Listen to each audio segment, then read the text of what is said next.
tambahan sedikit dari sisi pengelola BKD ya, sebagai informasi tambahan untuk Bapak Ibu dosen seperti itu.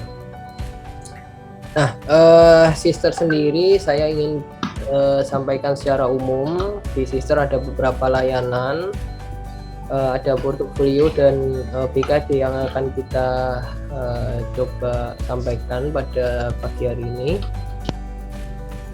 Yang pertama yang ingin saya sampaikan yaitu berkaitan dengan portofolio dosen, Bapak Ibu. Kenapa hal ini saya sampaikan terlebih dahulu?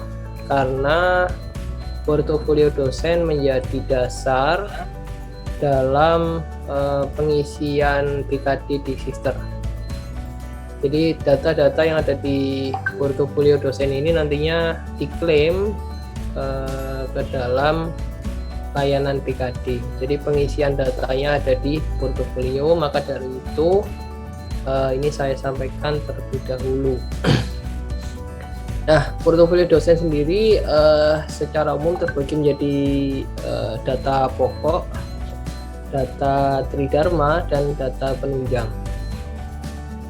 Nah, data-data tersebut kita coba aplikasikan ke dalam menu-menu yang Bapak Ibu dosen bisa akses gitu ya, mulai dari profil sampai penunjang. Nah, dalam data-data tersebut kita coba bagi kembali proses pengisian datanya. Dalam hal ini yang pertama, Bapak Ibu dosen ketika mengisi data harus datanya melalui proses validasi oleh perguruan tinggi dan pusat gitu ya. Itu yang pertama. Kemudian yang kedua adalah ketika Bapak Ibu dosen mengisi data di portofolio, datanya bisa langsung masuk tanpa validasi. Itu yang kedua. Kemudian yang ketiga yang tadi sempat ditanyakan ya di sesi pertama, adalah data-data yang Bapak Ibu dosen tidak bisa tambahkan, tidak bisa ubah, ataupun tidak bisa hapus. Nah, tadi yang contohnya adalah data mengajar atau data membimbing gitu ya. Nah, ini proses input atau proses ubah datanya dari admin PT gitu ya, kalau yang saya ketahui. Jadi ini prosesnya ke laman PDDikti seperti itu. Nah, data-data berikut inilah yang nanti menjadi data dasar saat Bapak Ibu dosen melakukan pengisian kinerja di BKD. Jadi proses di BKD-nya hanya klaim dari data di portofolio. Nah, kemudian berikutnya dari sisi BKD sendiri, ini ada dari sisi dosen dan asesor. Dari sisi dosen membuat laporan kinerja, dan pembuatan laporan kinerjanya hanya melalui proses klaim. Jadi hanya klaim, tidak ada pengisian manual data di BKD. Jadi datanya diambil dari portofolio yang saya sampaikan di slide sebelumnya. Nah, proses klaim yang dilakukan oleh Bapak Ibu dosen selanjutnya akan berakhir pada bagian simpan permanen laporan. Nah, dalam hal ini kemudian baru asesor bisa melakukan penilaian. Catatan asesor telah memiliki akun Sister dan telah memiliki MIRA BKD, sehingga bisa melakukan penilaian dan pengesahan. Lalu berikutnya,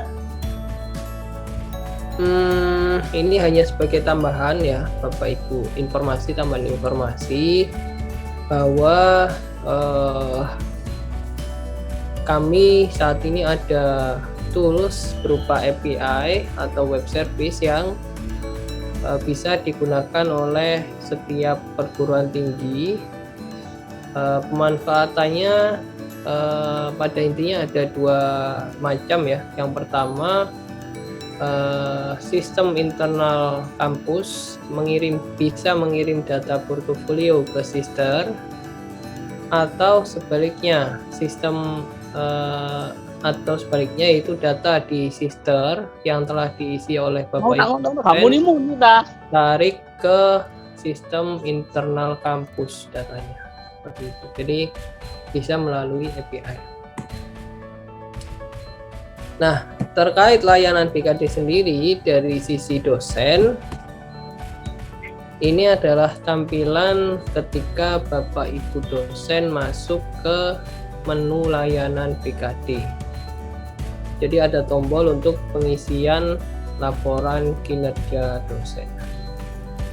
Nah, ketika Bapak Ibu sudah masuk, maka yang pertama ditampilkan adalah halaman biodata. Halaman biodata ini sendiri data-datanya mulai dari nama dan sampai seterusnya status ini diambil otomatis dari apa yang ada di profil masing-masing dosen, sehingga apabila terlihat ada data yang kurang tepat gitu ya, atau salah atau tidak update, silahkan diupdate di profil, jadi tidak di bagian BKD ini begitu. Nah, berikutnya yang ingin saya sampaikan di bagian ini adalah pada status dosen ini berpengaruh terhadap syarat pemenuhan kinerja atau kelengkapan kinerja. Jadi apabila status dosennya adalah dosen aktif biasa, maka syarat kinerjanya adalah minimal 12 dan maksimal 16. Namun tidak demikian dengan status dosen yang tugas tambahan, baik itu dari level rektor, wakil rektor, dekan, wakil dekan, kajur dan seterusnya, akan syarat kinerjanya akan berbeda, yaitu kalau saya tidak salah minimal 3 SKS dan maksimal 16. Kemudian yang berikutnya yaitu terkait jabatan fungsional. Ini datanya akan berpengaruh pada kelengkapan kewajiban khusus. Nah, kalau dilihat di PUBKD, setiap jenjang jabatan fungsional memiliki syarat kewajiban khusus yang berbeda-beda. Nah, dalam BKD ini pembeda itu ditentukan pada data jabatan fungsional terakhir yang ada di sistem. Jadi kalau belum update ya silakan diupdate karena akan mempengaruhi di kewajiban khusus. Selanjutnya,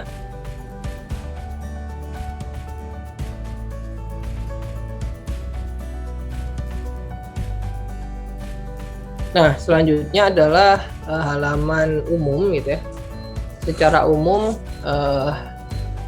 ketika sudah masuk ke laporan kinerja ini ada informasi waktu pelaporannya, kapan mulai, kapan selesai, ini ditentukan siapa, ditentukan di masing-masing perguruan tinggi. Jadi kapan mulai mengisi, kapan asesor mulai menilai, kapan selesai menilai gitu ya. Ini ditentukan di kampus masing-masing oleh pengelola BKD. Nah, berikutnya di bawahnya ada tabulasi kegiatan dan ada informasi penarikan kinerja tombol ya. Dan di bawahnya adalah kegiatan-kegiatan yang tampil ya sesuai dengan kegiatan utamanya. Jadi misalkan pendidikan ada perkuliahan, pembimbingan, pengujian, bahan ajar, dan banyak. Kemudian penelitian kegiatan utamanya maka misalkan jurnal, artikel, proceeding, paten, dan seterusnya. Pengabdian juga banyak, penunjang juga demikian. Nah, ini semuanya akan ditampilkan dari sisi dosen sehingga dosen bisa memilih atau melihat gitu ya kinerja apa yang bisa saya masukkan ke BKD. Nah, berikutnya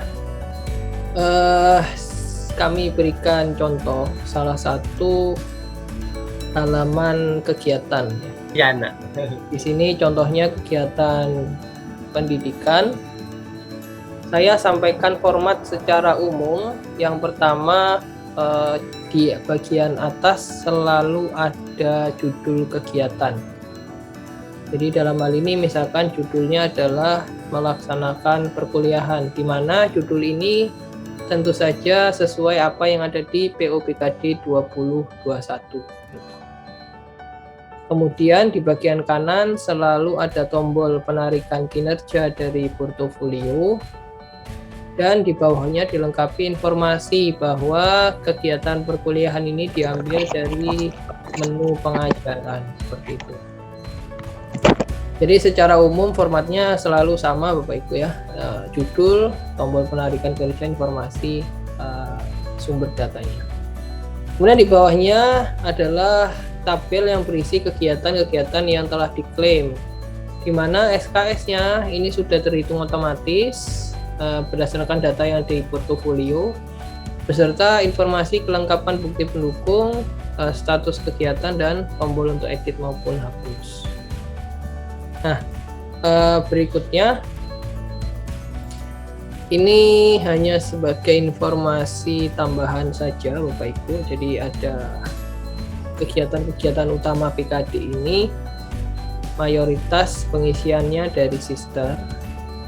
Hanya beberapa data di luar sister seperti data mengajar, ini tadi sudah saya sampaikan ya. Kemudian ada opsi penarikan data dari Sinta juga dimungkinkan. Ini hanya informasi tambahan. Kemudian jenis aktivitas kemahasiswaan yang bisa Bapak Ibu klaim, ini cukup banyak sebenarnya. Dan data-data berikut ini sudah otomatis muncul seharusnya apabila admin PT-nya melaporkan data di PDDikti secara rutin gitu ya, data-datanya. Jadi Bapak Ibu dosen tidak perlu input manual satu-satu gitu ya, sudah otomatis muncul berdasarkan laporan dari admin PT. Kemudian terkait bukti kinerja diambil dari portofolio, pengecualiannya pada data mengajar sampai tugas belajar ini datanya harus dokumennya harus diunggah di layanan pribadi. Nah, berikut ini adalah contoh tampilan kegiatan yang sudah ada bukti pendukung dan kegiatan yang belum ada bukti pendukung. Nah, berikutnya langsung ke bagian kewajiban khusus. Kewajiban khusus sendiri tadi sudah saya sampaikan ya di halaman awal biodata. Jabatan fungsional menjadi sangat penting untuk diperiksa karena berpengaruh pada syarat di sini.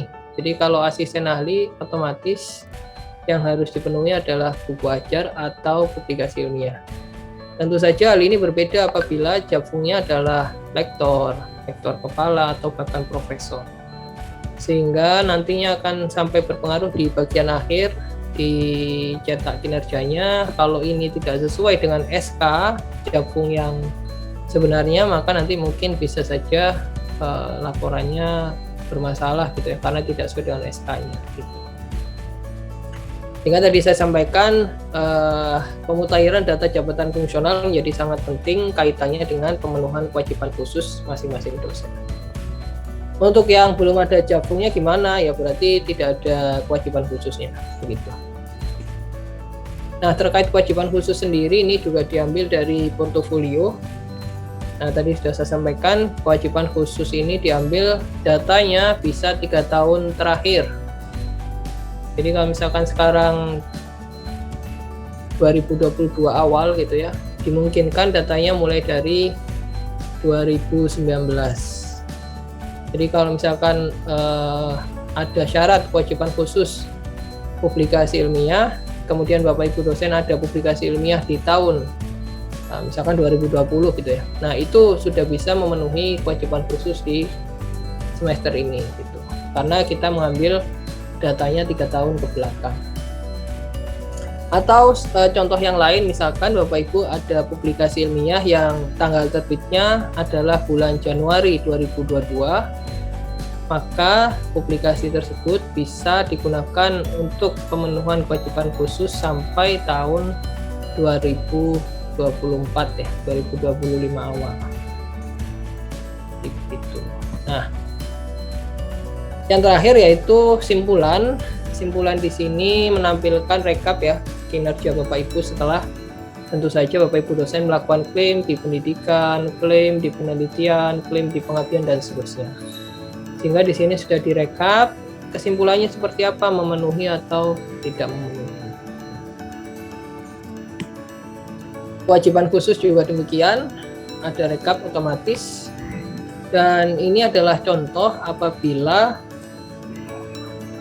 total kinerjanya itu lebih dari batas maksimal 16, karena ini memang kebanyakan atau mayoritas demikian ya, kinerja Bapak Ibu dosen itu lebih dari 16, sehingga perlu kami sampaikan bagaimana cara melaporkannya gitu ya, karena semua kinerja harus dilaporkan di semester berjalan. Maka jika demikian ini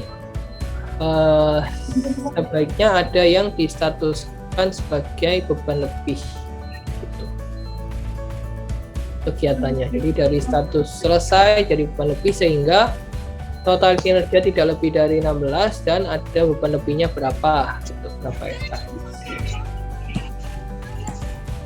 Nah, jika sudah demikian, dosen tinggal melakukan simpan permanen tadi ya, dan menyetujui untuk dilanjutkan ke penilaian.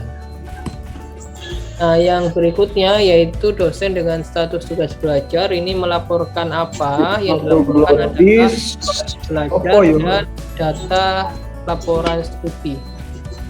Jadi dosen dengan status tugas belajar juga melaporkan kinerjanya, namun yang dilaporkan hanya data tugas belajar dan data laporan studi setiap semester. Sehingga dosen dengan status tugas belajar akan otomatis mendapatkan SKS sebanyak 12.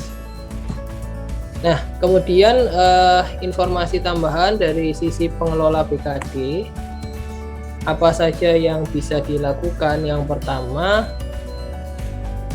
menentukan periode BKD. Jadi misalkan Bapak Ibu dosen akan mengisi periode BKD ganjil 21-22, maka pengelola BKD lah yang akan membuka periodenya sehingga Bapak Ibu dosen bisa mengisi. Lalu yang kedua, menentukan pejabat pengesah. Ini harus ditentukan di awal, meskipun nanti masih bisa diubah ya pejabat pengesahnya. Selanjutnya, melakukan monitoring. Jadi bisa dilakukan monitoring dosen yang sudah mengisi berapa orang, yang sudah asesor yang sudah dinilai atau yang menilai berapa orang gitu ya. Kemudian yang kedua adalah melakukan plotting atau penugasan asesor. Jadi dalam hal ini Bapak Ibu perlu diketahui, ketika Bapak Ibu dosen telah selesai membuat laporan kinerja, maka yang menentukan asesor adalah pengelola BKD di sini, di masing-masing perguruan tinggi. Jadi asesor satunya siapa, asesor duanya siapa itu ditentukan di perguruan tinggi yang menentukan. Dan yang berikutnya adalah melakukan pengesahan dari hasil penilaian asesor. Ini dilakukan oleh pengelola BKD di menu berikut. Dan yang terakhir adalah daftar asesor BKD bisa dilihat, sehingga ketika melakukan penugasan atau plotting bisa diketahui ya siapa asesor yang bisa ditugaskan dan siapa yang tidak bisa ditugaskan. Saya pikir itu yang bisa saya sampaikan. Mungkin sebelum ada tanya jawab, saya izin untuk menampilkan dulu ya contoh secara aplikasinya. Jadi supaya juga ada gambaran ke aplikasinya Bapak Ibu. Sebentar saya share. Saya mau share screen. Saya buka aplikasinya dulu. Nah, jadi di sini ya ada menu layanan BKD. Bapak Ibu dosen mengisinya di rekap kegiatan. Nah, ini muncul seperti ini apabila pengelola BKD-nya tadi sudah membuka periode ya Bapak Ibu ya. Harus dicatat. Kalau belum dibuka periode tidak muncul yang seperti yang saya tampilkan di akun sister Bapak Ibu. Nah, yang saya sampaikan portofolio itu yang di bagian sini Bapak Ibu ya, profil, kualifikasi, penelitian sampai penunjang ini adalah portofolio. Jadi Bapak Ibu mengisinya di portofolio ini ya, data-datanya. di portofolio ini. Nah, ketika sudah mengisi di bagian ini, Bapak Ibu masuk ke layanan BKD. Nah, biodata adalah yang tadi saya sampaikan, mengambil dari profil ya, namanya sampai statusnya dari profil. Kalau misalkan di sini dosen biasa, maka nanti disimpulanlah pengaruhnya. Kemudian di sini kalau tidak ada jabatan fungsional karena dosen baru, maka di sini tidak ada kewajiban khusus yang harus dipenuhi. Nah, kemudian di pelaksanaan pendidikan sedikit. Kemudian di biodata apabila misalkan saya ternyata sudah ada jabung ya, berarti harus mengisi di profil jabatan fungsional. Nah, di sini harus sudah ada isinya. Kalau di sini sudah ada isinya, Bapak Ibu tinggal update biodata di kanan bawah, sehingga di sini akan muncul jabungnya apa. Kemudian pelaksanaan pendidikan. Nah, di sini terlihat ya, ada informasi waktunya kapan mulai, selesai kapan. Kemudian di bawahnya kegiatan utama pendidikan, ada kegiatan-kegiatan sesuai dengan PO/BKD. Bapak Ibu tinggal klaim. Nah, ini kebetulan sudah ada contoh klaimnya Bapak Ibu ya. Nah, ini sudah ada contoh klaimnya. Ini seperti ini. Saya coba berikan contoh satu ya. Misalkan di poin H, mengembangkan bahan kuliah. Ini kebetulan sudah ada klaimnya ya. Ini saya hapus terlebih dahulu Bapak Ibu ya. Klaimnya saya hapus. Poin H. Ini saya hapus. Nah, kemudian tadi sudah kosong ya di poin H. Nah, ini sudah kosong, tidak ada klaim. Nah, kemudian mengisinya seperti apa gitu kan ya. Mengisi di sini, mengisi kinerjanya seperti apa. Bapak Ibu sebenarnya tinggal klik tombol yang ada di kanan ini. Tombol ini akan menarik data dan menarik data bahan kuliah dari menu bahan ajar. Jadi sama seperti yang ini misalkan ya. Tombol tarik kinerja di sini akan menarik data orasi ilmiah dari menu orasi ilmiah. Nah, kalau di sini ini adalah tombol juga shortcut tombol pintas ke menu tersebut. Jadi kalau diklik akan mengarah ke menu bahan ajar gitu ya. Nah, seperti ini. Ini sudah ada dua kegiatan. Bagaimana data bisa ditarik sebagai kinerja. Yang pertama, di bagian ini rubrik BKD ini harus sesuai atau biru tulisannya. Kemudian yang kedua, tanggal terbitnya ini harus masuk dalam periode BKD yang berjalan. Ini kan misalkan tanggal terbit datanya atau buku ya misalkan, atau bahan ajar ini 12 Januari, ini 5 Januari. Kalau dilihat di sini bisa dilihat di sini periodenya November sampai Februari 22. Berarti data ini karena Januari ini bisa diklaim Bapak Ibu. Kalau tanggal terbit bukunya di luar tanggal periode penarikan ya, berarti penarikan, maka data itu tidak akan bisa masuk ke klaim BKD. Gitu. Ya. Nah, dalam hal ini poin H ini masih kosong, jadi saya akan tarik datanya dengan cara klik tombol yang ada di kanan. Nah, penarikan berhasil sehingga poin H ini akan terisi otomatis sesuai apa yang ada di portofolio bahan ajar. Hal ini berlaku sama untuk kegiatan yang lain, orasi ilmiah, kemudian data sharing gitu ya. Nah, ini SKS-nya sudah terhitung otomatis. Jadi saya mungkin contohkan satu lagi, data sharing ini saya hapus dulu. Data sharing terlihat. Nah, ini sudah kosong, saya buka menu data sharingnya. Ada satu kegiatan, memang kegiatannya Januari 22, berarti ini bisa diklaim. Data sharing berkegiatan pada institusi QS 100, sehingga kalau dalam hal ini saya klaim gitu ya, ini sudah akan masuk otomatis. Nah, seperti ini. SKS-nya berapa? 6. Nah, ini otomatisnya dari mana? Kita melihat dari ini. institusi QS 100 itu SKS di PO berapa, sudah otomatis kena. Nah, proses ini bisa Bapak Ibu lakukan dari pendidikan, penelitian ya, ini ada contohnya, kemudian pengabdian dan penunjang gitu ya. Sehingga di kesimpulan otomatis terhitung Bapak Ibu ya. Di sini ya bisa dilihat ya, sudah otomatis terhitung. Total kinerja semester ini berapa ini ya? Berarti 42 SKS. Sudah ada beban lebih 17 SKS di sini. Tapi masih ada kelebihan 9 SKS, sehingga harus dipindah ke beban lebih 9 SKS.